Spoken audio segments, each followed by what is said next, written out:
السلام عليكم ورحمة الله وبركاته. عاملين ايه يا حبايبي؟ النهارده هعمل لكم كفتة احسن من بتاعة الحاتي، حاجة نضيفة وفي البيت. معانا دلوقتي نص كيلو لحمة، بصلاية ونبشرها ونعصرها كويس قوي، وناخد بس الايه العصارة بتاعتها، مش هناخد المية. ماشي. معلقتين من الدقيق،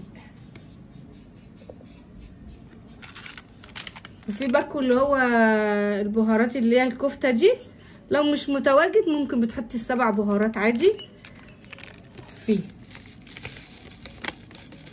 معاها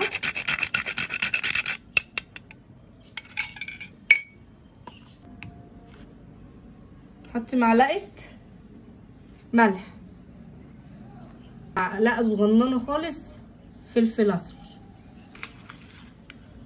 ده بيكنج باودر، هنحط معلقه بيكنج باودر، نص حزمه بقدونس كده. هناخد الورق بتاعها، هنشيل العروق خالص ويبقى معانا بس الورق، هنضيفه عليه. هنحطهم فين؟ في العجانه كده.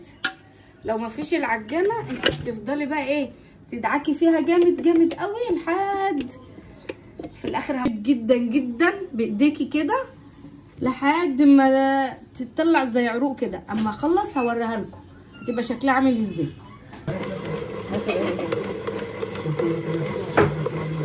هنحط يا جماعه معاها ايه؟ معلقه بابريكا اهي، يبقى معلقه كبيره كده، تديلهم طعم حلوين.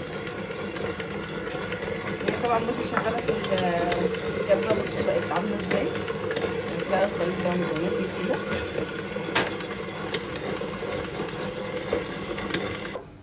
بصوا عامله ازاي اهي. لازم توصل للقوام للقيمه دي كده، بصوا عشان تمسك في بعضها وتبقى حلوه لما تيجي تصبعيها.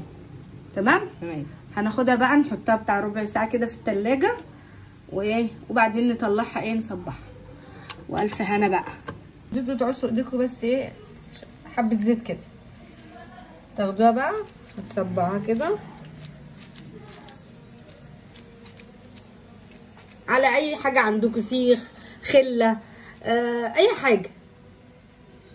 بس هنبتدي بقى ايه نرصها كده ونعمل اعمل لكم واحده تاني، بس برضو مهم تعصوا ايديكم زيت كده.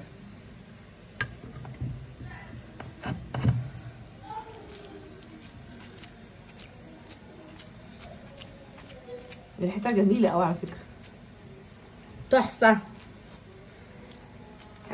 عارفه اما تاكلوها هتروحوا في حته تانية خالص في طعمها. بس ممكن بقى بعد ما تخلصوا التصبيع كده وتستوي تجيبوا فحمايه وتحطوها فيها